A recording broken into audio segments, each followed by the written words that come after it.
Hey guys, welcome back to the channel, or as I like to call it, our little corner of the internet, which I love so very much, and that is entirely because of you guys. So thank you so much for being here. I also want to remind you to do your own research, please. No matter what source you may be getting information from, it is worth looking into for yourself. Also, there is no medical advice here. Some of the videos go into some different things and supplements and stuff like that here and there. And I just want to remind you, again, do your own research. Don't take any medical advice from me or anyone else that you see who is not a doctor. So we're not going to waste any more time. We're just going to get back into it because we have got a good one, starting with Lawnchair Larry. 1982, a man strapped 42 weather balloons to a lawn chair and lifted off from his girlfriend's backyard. For the journey, he brought only the essentials: a pellet gun, a radio, 2 sandwiches, 2 liters of Coke, and a full pack of beer. His intention was to lift about 30 feet into the air, but he grossly miscalculated the amount of helium he'd need, so he quickly and uncontrollably rose 16,000 feet. That's about the height of 11 Empire State Buildings. The man quickly became a criminal as he floated into the controlled airspace of LAX. At the same time, a commercial jet pilot looked out the window of his plane in utter disbelief as he saw a man floating in a lawn chair with balloons strapped to it. After a few beers, the man decided to pop a couple balloons and slowly drifted down, eventually getting tangled in some power lines but making it out completely unscathed. Good for him. And you may not believe this, or you might, but I'm here to tell you that it is entirely true. It was July 2nd, 1982. Larry Walters made a 45-minute flight in a homemade aerostat made of an ordinary lawn chair, 42 helium-filled weather balloons. The aircraft rose to an altitude of about 16,000 feet. It drifted from the point of liftoff in San Pedro, California, entered controlled airspace, as he said, near Long Beach Airport, and during the final descent, it became entangled in power lines, but he was able to climb down safely. The flight attracted worldwide media attention and inspired a movie, a musical, and numerous imitators. I personally am shocked that only 42, so I guess it said weather balloons, so that's different than just a balloon, which is initially what I thought. The movie is called Danny Deck Chair. So that's something to look into if you are at all interested in this story. I think it's pretty incredible. You go, Larry. All right. Here's a time lapse of the sky. And you can see, I'm going to make it bigger. And get me out of the way. So you can kind of see.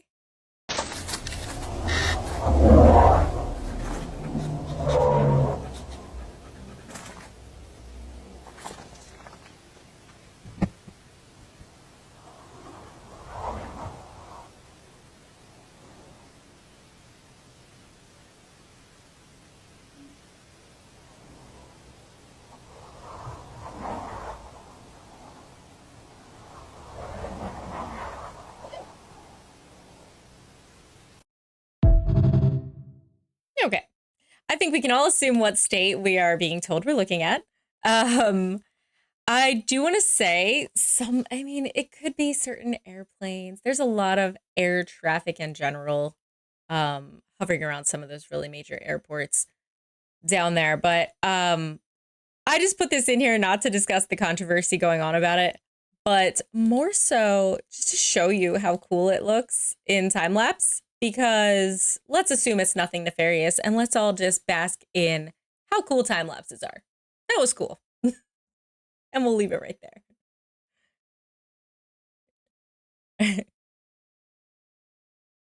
Let me know if you guys are interested in these sorts of clips. Like, this is about, how you can control your mind and therefore control the outcomes in your life and things like that. I mean, I have a great interest, if you haven't noticed, in that sort of thing and personal development, but let me know what you guys think, because I definitely want to put things in that you're enjoying.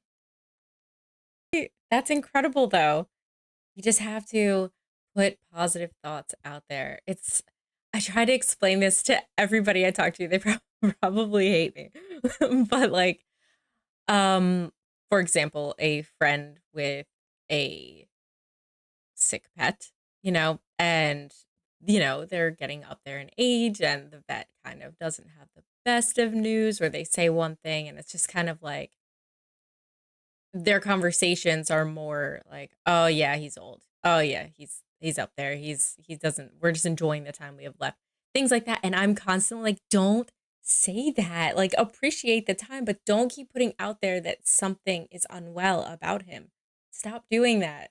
Just be like, he's doing great. I have a little Chihuahua puppy. Her name is Millie. She's been in our family for a long time, but my mom had her initially.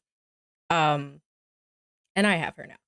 And she's in congestive heart failure, so she has to take a couple of different medications. She's 16, you know what I mean? She's an older puppy. When I first got her, she was very overweight. Uh, she's very small, and she was probably about 3.5 pounds, which when you're that small, it really adds onto you. And she couldn't get up the smallest step. I mean, her legs are like this big to begin with, but she really was struggling. And then over time, we helped her lose weight with, proper portions and not giving her tons of treats, just some. And I tell you, she has reversed in age. She really has. She's like a puppy. She is in way better shape than she was before. And not to mention, part of the reason that I even ended up having her is because her friend passed away. They were the same age, and so she was just alone and sad and missed her friend. And my mom was gone all day at work, and so I took her for a little bit, and she just kind of lit back up because my dog Jim, she's my dog too, but Jim is a crazy little papillon, adorable fluff ball of love and adventure, and he loves to run around. And now Millie kind of took that on. And I know this is not about animals, but it's just my example to you of what I've seen, just like even in animals, your perspective of it really, I mean, what you put out there, saying they're sick, saying they're ill, saying a person isn't doing well, they don't have time. Don't say that stuff. Let the doctors be those negative people. It's up to us to be the positive people and say, you know what? Maybe that's what you think, but I'm pretty sure that I can control a certain aspect or at least a certain amount of this and my health through positivity. It's true. Say what you will, it works. Speaking of, kind of. One of my favorite diseases is Alzheimer's disease. It's a physician-caused disease. It's a pretty powerful statement. It's a physician-caused disease. We didn't have Alzheimer's disease 40 years ago. It was not in any medical dictionary, medical textbooks. It was not taught in any medical class. It only became a disease entity in 1979. Today, according to Ralph Nader, it rivals cancer in cost, $300,000 per patient, and it's the number 4 killer of adults over the age of 65 behind cardiovascular disease, cancer, diabetes, then comes Alzheimer's disease. Now, we eliminated Alzheimer's disease from animals some 40 years ago. Can you imagine a dairy farmer with 400 head of cows out in the pasture with Alzheimer's disease, and he's yelling at them, woo, and rattling the feed bucket trying to get them up to get milk. And the cows are all out there scratching their heads saying, why do we want to go to the barn to get milk? And if we did, where's the barn? Because they get kind of... So the farmer has to put fuel in the ATV and ride out there and herd them up, and the fuel cost goes up, labor cost goes up, so they have to raise the price of milk. Nobody's happy. So we eliminated Alzheimer's disease by eliminating vegetable oil, corn oil, and soy oil from the animal's diet and putting in large doses of vitamin E and selenium. It's those oils, I'm telling you. Second of all, cows get Alzheimer's. How incredibly sad is that? Oh, it's so tragic. Especially, I mean, I am an avid lover of cows. So I know that they have attachments, they have best friends, actual cow best friends, and they will mourn if you take them away, or, they have all these very human-like emotions. They're like giant puppies, really. And it's just heartbreaking to imagine them with Alzheimer's. But how incredible. I looked a little into this because vitamin E and selenium, you can just go buy that at Walmart or wherever you buy that sort of stuff. Selenium, it impacts brain function. It helps prevent mental decline. And it does a lot of other things. But as far as relating to, Alzheimer's and mental kind of things, vitamin E will delay cognitive decline. It protects brain membrane from oxidation. Again, this is not any medical advice, but it is to say that there are things out there that can help with various things that are worth trying. Definitely ask your doctor, of course. Definitely do your own research. Don't just blindly start taking supplements because they are not all created equally either. Sometimes there's some additives in there. It's worth researching. Uh, yeah. It's like, I don't want to bring up my dog again, but I kind of do. One of her medications, basically with congestive heart failure, I did a lot of research on homeopathic stuff. She's on her medications. She has to be. And without them, I don't know how well her heart would manage. But I looked into this, and dandelion is extremely good for this issue. And I looked into it. It was safe for her. So I would take, like, you can order it or buy the dandelion tea. Make sure there's nothing else in it, of course. But I bought some and I crushed it up, and because I couldn't just go outside and pick them. It was off season. And crushed them up, and I put them in her food, and I swear to you, she improved. I only did that for a little bit because, again, I don't like to add things if I don't need to, but it was really eye-opening to watch her be able to breathe better. I could hear the fluid wasn't as prominent. There are amazing natural remedies out there, which are not to replace the things you need, but it's a little research. Hey guys, just a super quick reminder that I make these videos every single day of the week. So if you're not already subscribed and you're enjoying the content as much as I love creating it, go ahead and hit that subscribe button so you can join this fantastic community that we're building.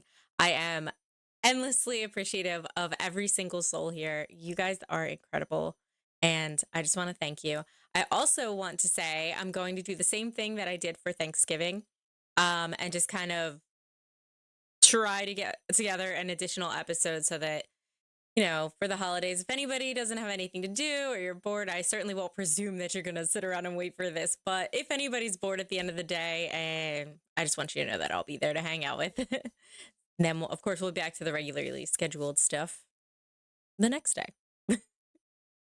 So that is all. Thank you again, and let's go onward. I'm not sure why I didn't say this right there, but I'm talking about Christmas, obviously. So on the 25th of December, my time, which is Eastern Standard, I will have a Christmas episode if anybody's interested. If not, that's okay. It'll be there for you though. Let's learn about Reading Rainbow. Tell us about that. Well, when PBS took Reading Rainbow off the air in 2009, primarily as a result of No Child Left Behind. That's a story that a lot of folks Really? don't get. Yeah. Okay. So No Child Left Behind is doing exactly that. And so the mandate is to teach kids how to read, the rudiments of reading. And there was no money in the budget to encourage, to foster a love of reading. And so Reading Rainbow got... So it seemed more like a luxury than education? Exactly. That's crazy. Well, that's, you know, look, we have spent so much money on the machinery of war in the last 10, 12 years. We are having to make really ridiculous choices. And we're sacrificing our kids.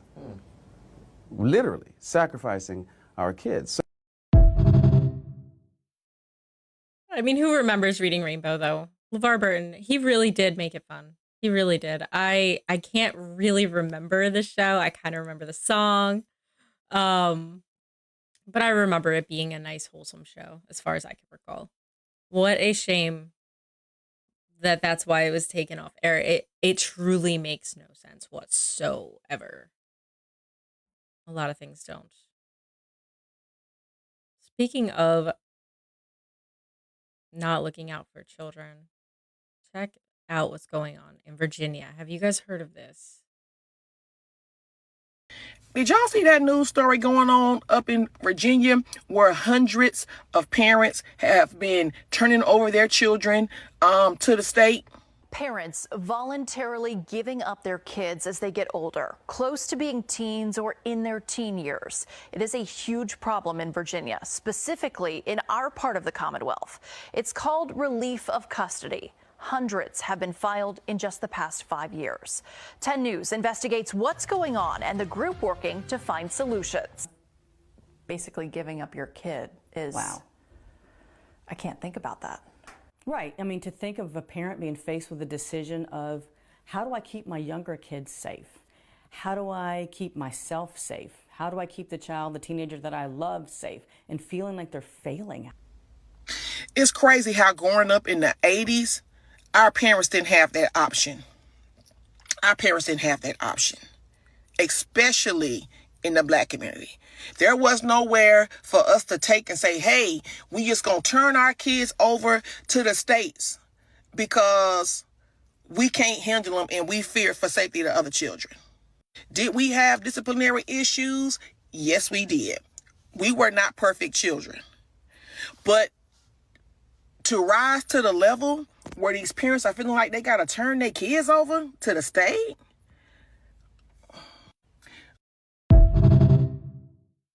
When I first saw this clip, I thought that this was due to some sort of financial hardship or something like that, which is obviously so devastating.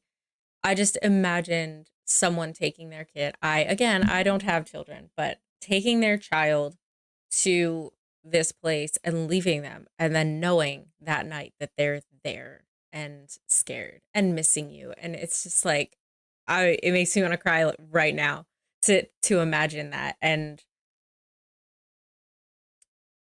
she's saying that didn't exist, but I'm pretty sure adoption and that whole world always existed.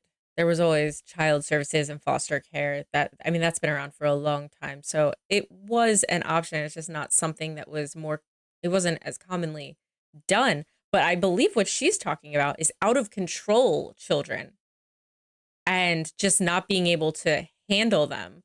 So passing them over to the state, which how much do you love that they call it custody relief?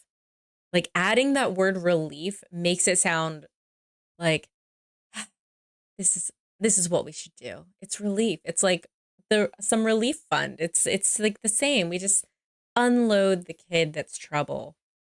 Where are we as a world that this is what's going on?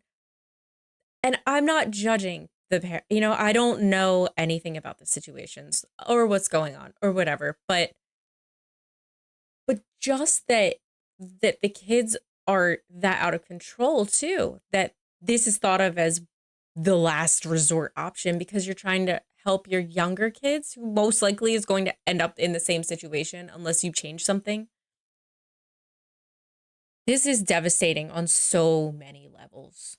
We need to be protecting these kids. And I know that some people are saying that they're trying to protect their younger kids from their older kids, but why are your older kids in such a situation that you need to protect your younger ones from them? This whole thing is so horrifying, and it's not going to breed anything good. Nothing good is going to come from this. I am just sending out love to everybody involved in these situations. The kids, the foster care people, the paperwork people, anybody who's genuinely looking out for these kids along the way. I hope it gets better. Let's learn about water. Fluoride. It's a byproduct that they can't do anything with. It's a poison, so they sell it. You allow industry to use your water supply to dispose of their hazardous waste. It was a scam from the get-go. It is a means of getting rid of fluoride. It's a disposal mechanism. It's bizarre. Fluoridation is the worst recycling practice in the world. Fluoride is starting to get bad press. And if that bad press continued, everyone would start connecting the dots to you and your fluoride river dumping frenzy. If that happens, you're going to be buried with expensive lawsuits. It would be the end of you. So if you want to survive this and thrive, then you got to do something drastic. You got to find a way to change the public's perception of fluoride from this toxic, poisonous chemical to something that's good for you. And this effort to rebrand fluoride into a healthy chemical would be one of the greatest propaganda efforts known to mankind. It's why today, fluoride has seeped into everything. It's in your toothpaste. Chemical. You're gonna put some chemical in my mouth? Tap water, table salt, bottled water. They're just throwing it wherever they can, it seems. What a wild, wild thing. And they made us believe we should be getting things with that because it's good for our teeth. Ding! Right? So, me being me, and you knowing that, you won't be surprised to know that I Googled after I read this, how to safely dispose of fluoride. And I found an entire article on this from PubMed Central, the National Library of Medicine, which if you are interested, let me know. I can always link it in something. Speaking of, we talk about some sensitive things here, and I am wondering if there's some sort of alternative place we should be putting some of the more sensitive stuff so we don't just constantly get shut down when I talk about it. Somebody had mentioned Discord. Is anybody familiar with Discord or has any advice about it? I'm very interested because I don't want to stop putting information out that I think could be valuable, but I also want to be able to get it out to people. So, yeah. But anyway, I Googled this, and on this .gov website, I will just highlight this one part. Fluoride is one of the few trace elements that has received much attention due to its harmful effects on the environment and human and animal health.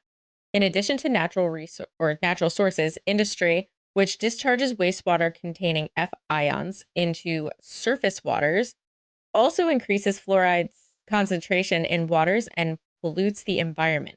Therefore, developing effective and robust technologies to remove fluoride excess from the aquatic environment is becoming extremely important. This review aims to cover a wide variety of procedures that have been used to remove fluoride from drinking water and industrial wastewater. In addition, the ability to absorb fluoride, among others, by industrial byproducts, agricultural waste, and biomass materials were reviewed. So that's just the beginning, the kind of intro part of that, the abstract, if you will. But there's far more. There's an intro, and then there's all sorts of methodology and the whys and the hows and the whats and all that. So if you're interested, I can definitely link that somewhere for you to read, or you can look it up yourself. Literally, just Googled safe ways to dispose of fluoride. I'm not sure that there are any, but I just wonder why do we have all this? What are we making? I didn't get that far in my research. What are we making that has so much of a byproduct of fluoride that we need to find a way to get rid of it? This is clearly a concern because it's unacceptable to just toss it in everything. Who likes Spotify?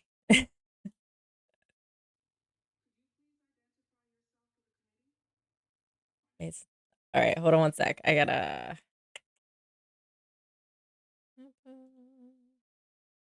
Why isn't it playing?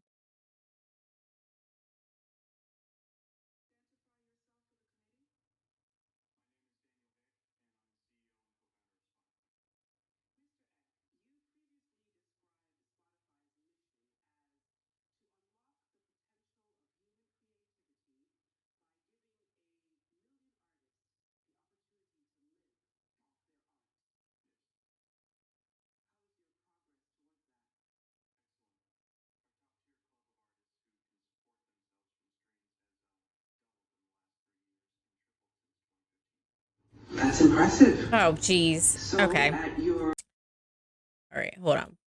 We're just going to start that over. I don't know. Could you please identify yourself for the committee? My name is Daniel Eck, and I'm the CEO and co-founder of Spotify.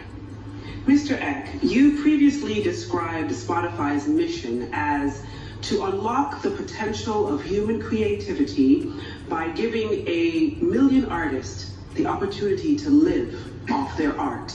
Yes. How is your progress towards that? Excellent. Our top-tier club of artists who can support themselves from streams has doubled in the last 3 years and tripled since 2015. That's impressive. So at your current rate of growth, you would hit that 1 million figure in just just under 75 years? Your business model just doesn't work for musicians, does it? That's not true. What are the average earnings of an artist not in your top tier? Well, the number of artists changes so fast for us to know. Mr. Eck, from your own data, I can see here that the figure is $12 a month. Could you live off that? Well, that number is not verified, so. It's taken from your own results. Could you? I don't know how much the algorithm is going to hate me talking about this, but I have recently, I mean, it's been ongoing, you know, the music industry and the corruption and how they really just kind of farm the artists and then wring them dry of anything. I mean, look at our friend Britney Spears. I mean, it's just a take situation. And I watched another documentary recently that a band put out, and it was great. It was very well done, but it's just heartbreaking to watch them almost. I know a lot of artists make a lot of money, but there are a great deal of artists who end up very screwed in these contracts that they're in, and it's not really fair. It's really not. At the end of the documentary that I watched, the lead singer was up there and said, "How many people got our most recent bought our most recent album?" And everybody cheered really loud. And then they were like, "How many of you just got it free off the internet?" And everybody lost it because that's part of the problem. I feel bad for some people out there really trying to create music. It makes it very difficult for, I'm not saying that I don't know anything about Spotify as it pertains to an artist, but it makes me sad that people who are meant to create don't have that space or freedom because it's always about the money, and money gets in the way of creativity so effectively. So I have not verified this. MIT and Quaker Oats radiation experiments. Never heard of this before, but they created a science club at Fernald State School in 1949. 74 young boys deemed mentally retarded got Red Sox tickets and Mickey Mouse watches for eating their daily breakfast. Yay. The oatmeal was laced with radioactive tracers, and some boys were even directly injected. This is nuts. Studies had shown that cream of wheat absorbed iron better than oatmeal, costing Quaker millions in sales. The company needed to prove these studies wrong, so they experimented on children who could not say no. "We thought we were special," victim Fred Boyce later said. "The truth stayed hidden for 40 years. This was just one of thousands of secret radiation experiments on Americans between 1945 and 1962. I feel inclined to believe it. I don't know anything about this, so it wouldn't shock me if someone was like, "Oh, no, that's not true. Here's what really happened." I'd be like, okay. But it does sound up the same alley as the real life bikini bottom situation and all of that. You know, there's a lot of carelessness as far as this stuff goes, and experimentation and all sorts of messed up stuff. All right, guys. This one I put up for you. It hurt my soul. For years, Starbucks didn't publish their ingredients for their coffee drinks. It was a mystery until I convinced a barista to show me the ingredients on the back of the bottles they were using to make menu items like their famous pumpkin spice lattes.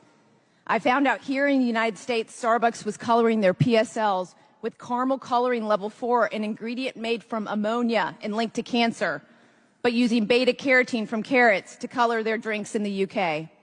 After publishing an investigation and widespread media attention, Starbucks removed caramel coloring from all of their drinks in America and started publishing the ingredients for their entire menu. That's it. moving to the UK. How wild. I mean, so I'm just gonna tell you how I heard this. I heard that it's fixed. They stopped doing it, right? So it's fine now. I don't have a lot of like weird. I'm not really a big like drinker or smoker or gambler. Like I'm not big with vices. If I find something be not that good for me, typically I'll be like, I don't want to do that. Like I'm pretty strong in that way, but those PSLs, my goodness.